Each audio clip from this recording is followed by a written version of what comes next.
I literally flipped my position and it started off. It's like, so I positioned ourselves actually as kind of shopping cart abandonment for B2B. So like a Interesting. safety net for your registration forms, right? And they were like, what do you do with the 90 odd percent of visitors who abandon those forms, right? Of yours, give that traffic to me and then I'll convert them. And anything we do is net positive. And that worked. That spark of innovation, it's just waiting for the perfect combination of tools and talent to bring it to life. Welcome to Pitch, Build, Scale. I'm your host, Chris Fanchi, a recovering startup founder, veteran SaaS marketer, turned dev tech enthusiast and growth specialist.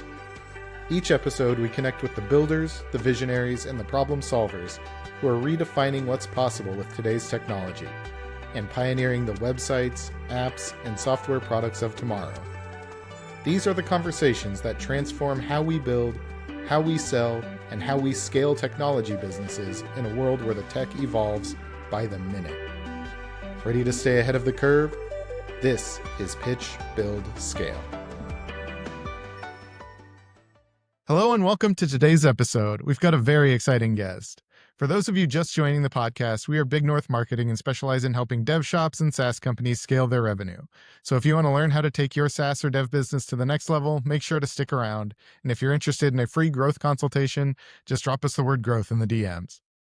Today, I'm joined by a true pioneer in the MarTech space, Geoff Rego. Geoff is a serial MarTech entrepreneur who founded Market to Lead, one of the first cloud-based marketing automation platforms, long before Marketo and HubSpot. Now he's continuing that streak of innovation as the founder of Hushly, an AI-driven buyer experience and personalization platform that's increasing B2B conversion rates by 51% without adding more traffic. Geoff, welcome to the show. Chris, nice being here. Thanks for having me. Appreciate you taking the time. Let's start from the beginning. What first pulled you into the world of technology and specifically MarTech? I've always been a technology guy. I started the early days of technology was I'm dating myself back in did a lot of low-level programming. And then my I've been like a hardcore developer, right? Operating systems, compilers, device drivers, voice processing, all of that. My initial foray to lead generation was with an insurance lead generation company back in the 90s. We went public with a company called Insurance Web. Then I launched kind of one of the first marketing automation companies in the cloud. There was no definition of called cloud at that point of time. And that for about 10 years or sold that to Oracle, took some time off, got on my wife's nerves. She kicked me out. I'm back with Hushly. Being with Hushly's been around for about 8 years now. So I enjoy technology and more importantly, working with marketers to increase conversions, create better buying experiences for buyers, etc. So have you always had the innovative spark, the spark of entrepreneurship, or did that come about later in life? I've always been that. I don't think I can survive without it. I mean, throughout my life, I've been an entrepreneur and being and a different type of entrepreneur. I do not accept investor capital. So I'm a customer funded entrepreneur. And I think there's pros and cons with each, but I love the path that I've chosen, which is essentially being a serial customer funded entrepreneur. So what inspired you to build Market to Lead before marketing automation was even a real category? I think we started off with, I was doing another entrepreneurial venture with another friend of mine from Microsoft. And then I was with a company called Enron back in those days. I didn't really understand the business side of it. I was purely a technology guy. And when that fell through with Enron, I landed at Cisco Systems and landed in marketing and looked at a lot of the marketing technology stack out there and then said, what is that small thing that I could learn from you and build. And we essentially started off with a small tool called a question and answer library system. And those days were all on premise. And, the big guys at that point of time was Siebel Systems, etc. So we then started to build out the platform, which was multi-tenant, etc. Very, very early days. So that got me down this journey of a lot of marketing automation, lead nurturing, integration, integration with Salesforce, etc. So marketer lead was looking at the process of, we have to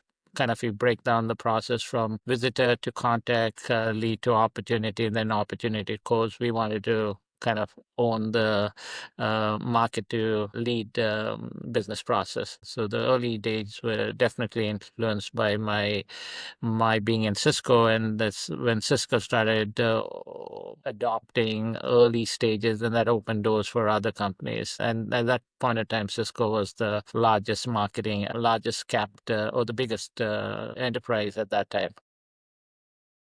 So, what did those early days teach you about product market fit and customer funded growth?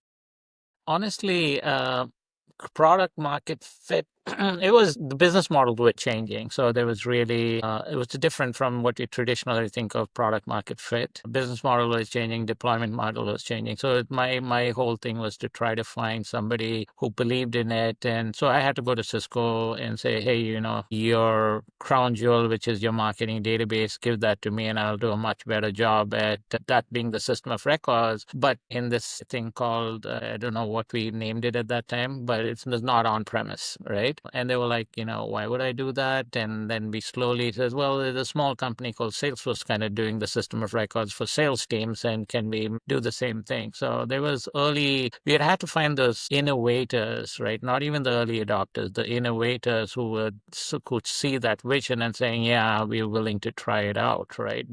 And then once you get from those innovators to the early adopters. So, and even when at that time, if you go to venture capitalists or anybody at that time, they didn't really have the vision out there to see what was changing. This is really, really early. And then, so you get these customers to say, okay, I'm willing to do that. And you get that funding source. And from those projects, we would then bring in and hire some folks to believe in this, right? And then, it took some time. It took more than a decade. But now, if you go to a marketer and saying, "Hey, we want to deploy on-premise software," they'll show you the door. But back at that time, it was really, really challenging to go find these innovators who would. So really, there's no definition of product market fit at that time. It was just trying to make sure that this whole deployment model and business model was changing and finding those early adopters. That's kind of how we went. Okay. So how much did the fact that there was not a lot of buy-in from investors, how much did that influence your decision to go with customer funded? And how much was it kind of on principle of wanting to maintain control or not have to be answering to outside forces? I think I learned initially, I think we went through the investor route, right? But there was investments was like a graveyard. All the investments didn't go anywhere. And so I wouldn't say I was going down the customer funded route in terms of losing control or anything like that. It was like the investors were jaded with investments in marketing at that point of time. And they couldn't, no matter what we said, we were not able to convince the investors to say, oh, you got to make an investment here. And fortunately, because I was able to go to customers and kind of show the vision and get some of them think, yeah, this makes sense. To getting that first follower is really, really challenging, because once you get that first follower, they're more willing to, and then you get the second follower and the third follower.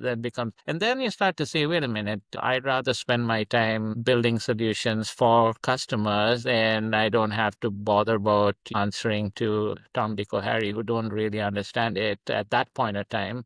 And that influenced my journey. From there onwards, I felt like more powerful, that I didn't have to go.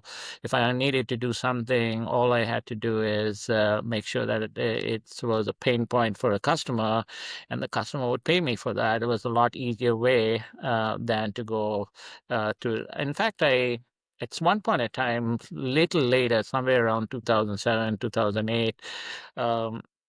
That's when the investors started to pay notice, and then they were like, okay, we want to invest in you. And I actually signed the term sheet, but then I said nope. And I kind of pissed off the VC in that process of saying no. But when you're on strong footings, when you have customers who are happy and you're not dependent on revenue, that that made sense for me at that point in time. I went back to my co-founders and said, well, we got two paths. We can go down this path or we can go take the customer funded path. And we chose to take the customer funded path, and it worked out good for us.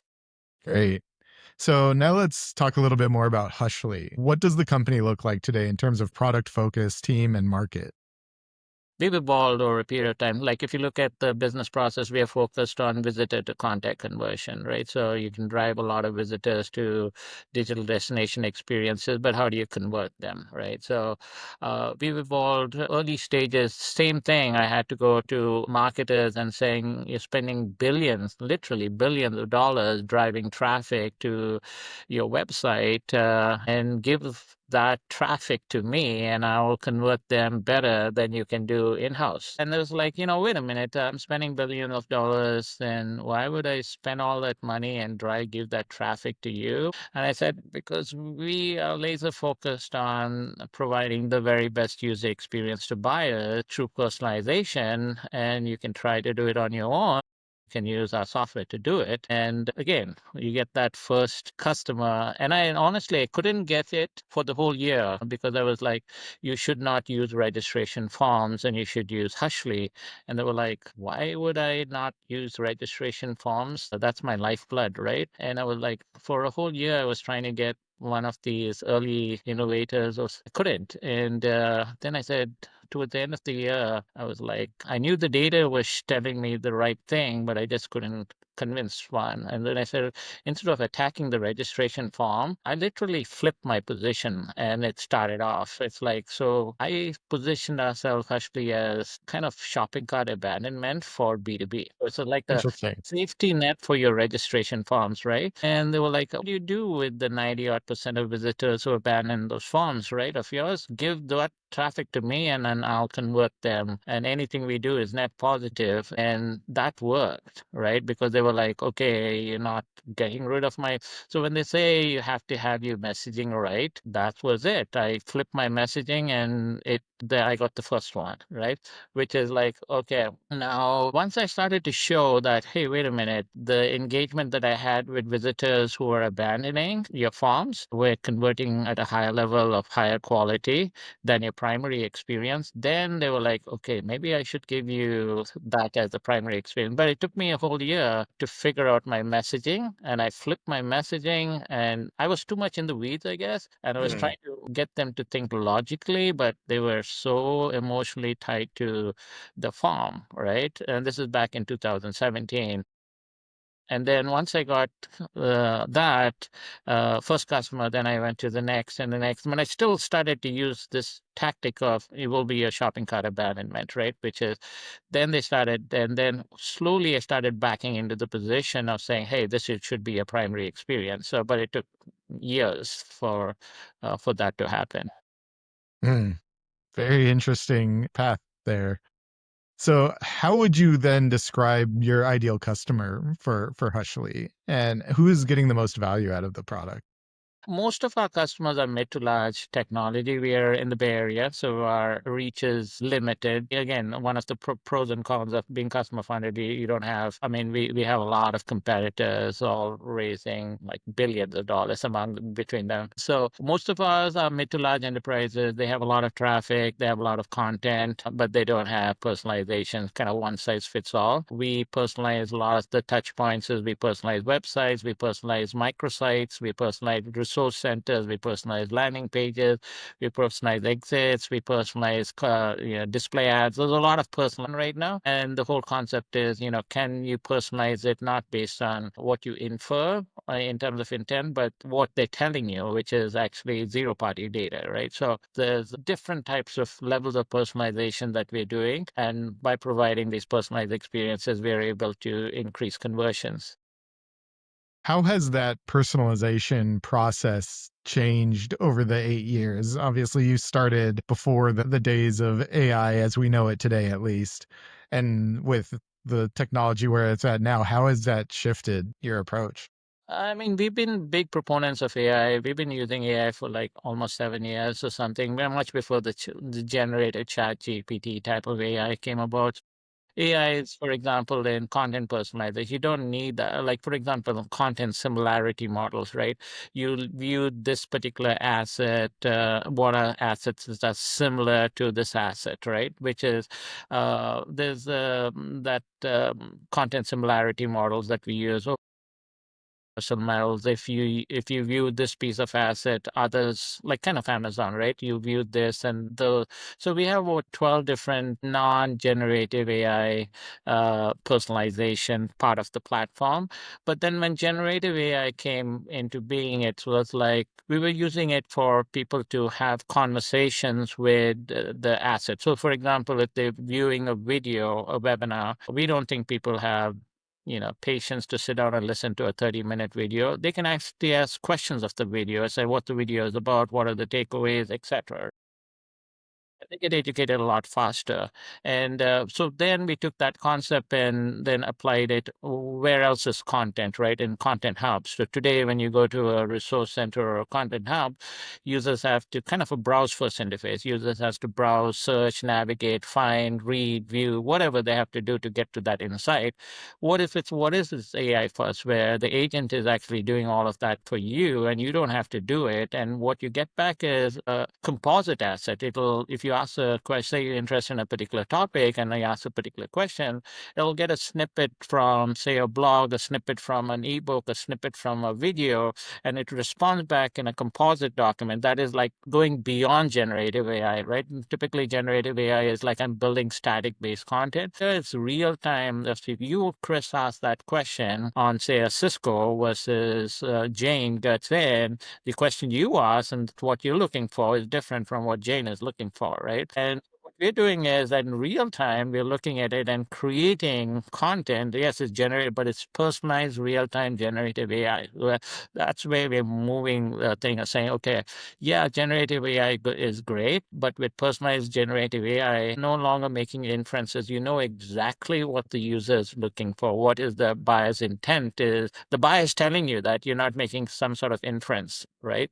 So zero party data is very, very valuable. So we have been there, been using AI for like 7, 8 years right now, and we're pushing the boundaries when it comes to generative AI with personalized generative AI. So how dependent is your solution on cookies, and what do you think is going to happen with the upcoming push, particularly from Google with Chrome, to move away from cookies?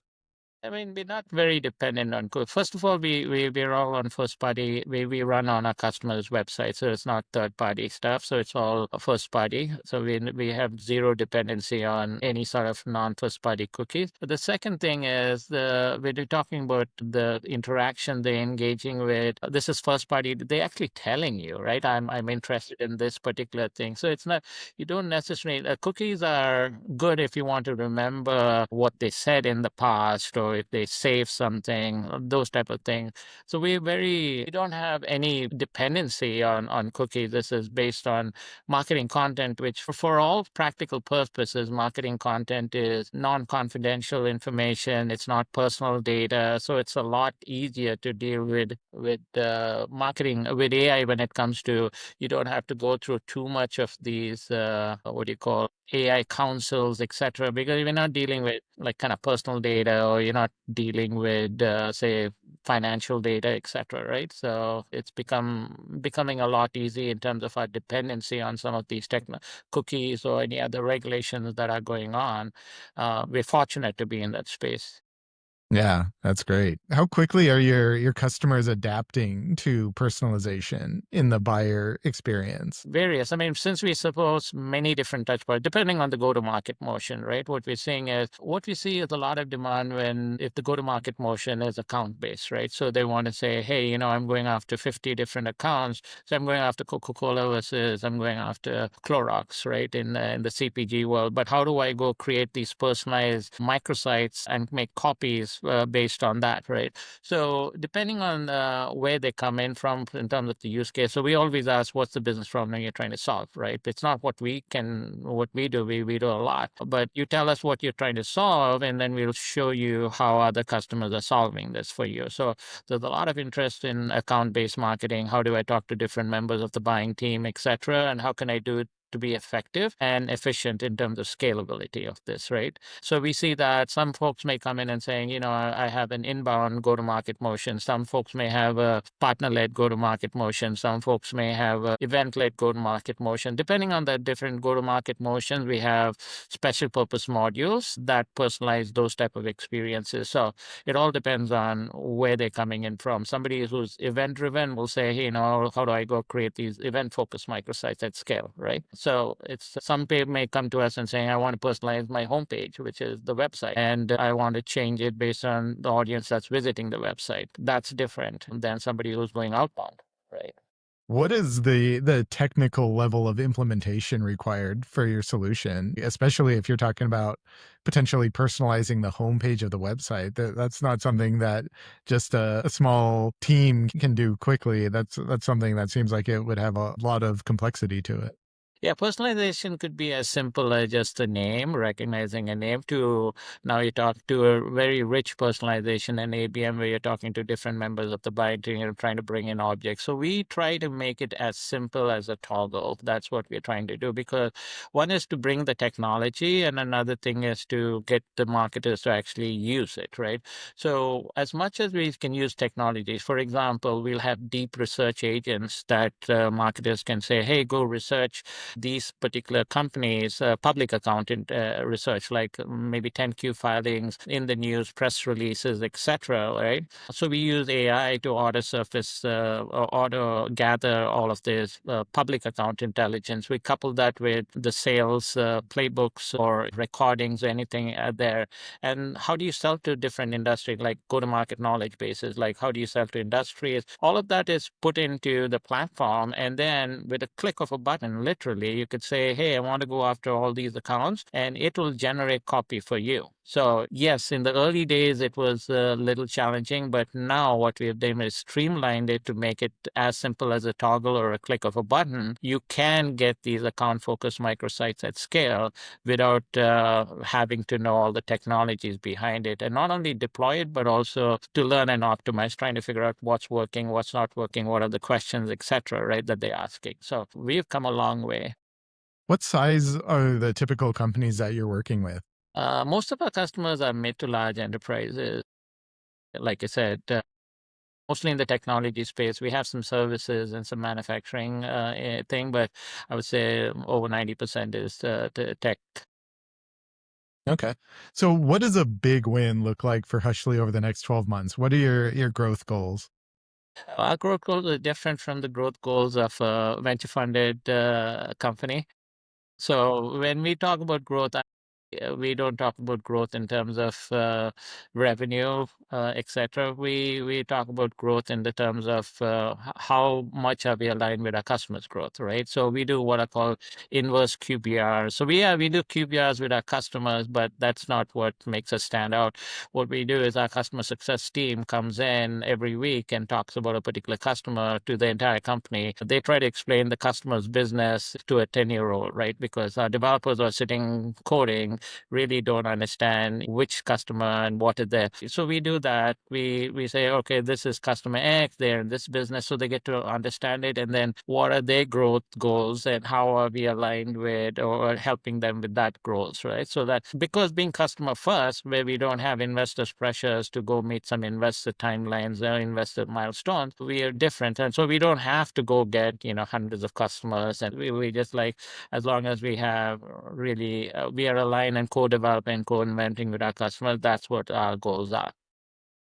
So what would you then call a breakout year for you? Is it getting new customers or is it getting more locked in with your existing clients? More locked in with existing customers, because essentially what's going to happen is Hushly is going to be acquired, right? So I don't, like last time around, I went to Oracle and I said, hey, the business model is changing. The deployment model are changing. Do you believe it, right? Did you believe in it? And if there's early guys who believe in it, then they say, okay, then you get into play, right? Uh, so you either build or buy. And if they're saying, hey, this is a big market, then I don't need to have, thousands of customers. I just need to have, you know, few hundred happy customers, and then you get acquired, right? So our play, the path that we are on is significantly different than somebody who's taken capital and then they have to hit whatever growth numbers that they have to hit or their history, right? Or the founders, the history. So in our situation, no, we just need to continue to organically grow and keep existing customers happy, and grow with them. That's essentially at some point in time. I think the system of engagements have changed, and we are the system of engagement for our customers. And if there's a large, big enterprise who feels like, hey, yeah, then they either build or buy. Okay. Yeah, very interesting. It's definitely a A different different approach to. mindset, completely different mindset when you're customer Yeah. funded versus venture funded. There are a lot of things that I could do that I would get fired for if I was in a venture funded company, right? So when we say customer first, we truly mean it. Anything on our roadmap and all take lower priority than what the customer's requirements are. So yeah. So what are the biggest challenges you're facing right now then? Just being resourceful, right? I mean, and I don't think it's right now. It's been from forever. I mean, not just with Hushly, but with my. I mean, we have a lot of companies like just simple categories like website personalization. In the we have enterprise. We compete with the Adobe Targets of the world or Optimizely's of the world. They are big, massive companies, and the mid-sized companies, maybe with the mutinies that VWs have raised hundreds of millions of dollars, right? So that's just the size, and like we compete with so many companies that we have to be extremely resourceful. I don't need to get all my wins. I need to get my fair share of wins there. That's it. Yeah, definitely. Well, it sounds like a very interesting approach and a really incredible journey. I really appreciate you taking the time to come on board and do this podcast. I'll let you go with this one last question. Well, hypothetically, if you had a magic wand to fix or change one thing in the business right now that's either holding you back or slowing you down, what would that be? Boy, you got a lot of challenges. I don't know what is the one thing. I think I would still, I would still look for ability on the resources side. I think we have so much of things that I mean, I have so many of these ideas, but I have to prioritize, right? So there's a lot of things that we can do. We don't have the resources, but I don't know what's the equation, because once you take capital, I mean, and we get a fair share of acquisition interest, investor interest almost daily, right? Where someone like home office, private equity, you name it, you'll get this because we're there. We're powering tens of millions of these interactions. But once you take that capital, then it's different. It's like day and night. So, but how do you do that? I don't have a magic answer. I've been organically growing, but I can only grow at the rate at which we can with the resources that we have. So if I can solve that problem, yeah, but I don't know what the solution is. I get it. I definitely understand. So, if someone wants to learn more about what you're building at Hushly, where should they go? The obvious places, the website for sure, and that keeps changing often as we keep evolving. And on LinkedIn, pretty active on LinkedIn. So yeah, if you want to know me, connect with me. I could use all the help I can get, and I can also share wisdom, I've learned over the years. So folks who are looking for any sort of advice on being a customer funded company, I can provide a lot of, I mean, I have a lot of scars and a lot of learning. If you come to me for advice on how to run a venture funded company, it probably won't be of much use because that's not an area that I have expertise in. But I think nowadays people can build big companies with very little capital. Absolutely. That is one of the biggest changes we're seeing with this AI era for sure is Yeah. the efficiency and effectiveness of small teams. Yep. Yep. Absolutely. That's something that I could still learn. I don't know it all, but that's an area that I have a lot of experience in. Absolutely. Well, Geoff, thank you so much for coming on the show. I really appreciate it. This has been a great conversation. Thanks, Chris, for having me. Have an awesome rest of the day. And for those of you listening, thank you for tuning in. And please be sure to subscribe, leave us a review to help us be found by the algorithms. And as always, keep pitching, keep building, and keep scaling.